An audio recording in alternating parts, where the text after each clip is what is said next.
তবে মালদার বর্ষিয়ান তৃণমূল নেতা তথা ইংরেজবাজার পৌরসভার চেয়ারম্যান কৃষ্ণেন্দু চৌধুরী কালীঘাট বা ঋতব্রত তৃণমূলের শহীদ দিবসে অংশ না নিয়ে মালদায় শহীদ দিবস পালন করলেন দলীয় পতাকা ছাড়াই। তিনি তার অনুগামী ও দলীয় কর্মীদের নিয়ে ইংরেজবাজার পৌরসভার সামনে অমর জ্যোতি প্রাঙ্গণে শহীদ দিবস পালন করেন। 1993 সালে কলকাতার রাজপথে পুলিশের গুলিতে যে 14 জনের মৃত্যু হয়েছিল তাদের শহীদ হিসাবে স্মরণ করেন। তাঁদের প্রতি শ্রদ্ধাঞ্জলি নিবেদন করে তাঁদের স্মৃতিচারণায় অংশ নেন তিনি। প্রথমত 21শে জুলাই আমাদের জীবনটা প্রায় উৎসর্গই করে দিচ্ছে। 1996 সালে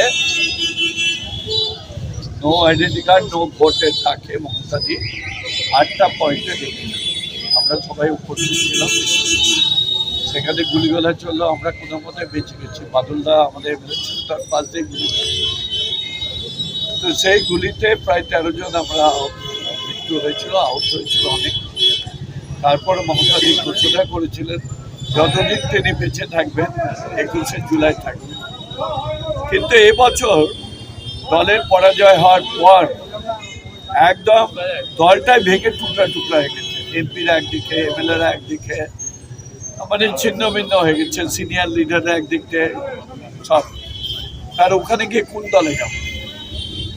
তাই মনের দিক দিয়ে সিদ্ধান্ত নিলাম 21শে জুলাই আমাদের মালদাতে শহীদ হইতেই মাল্যদান করে 13 জন শহীদকে আমরা তো দলের তরফ থেকে কোনো ডাক আসেনি যে গেলেন না? না, আমাদেরকে কেউ ডাকেনি, আমরা যাই।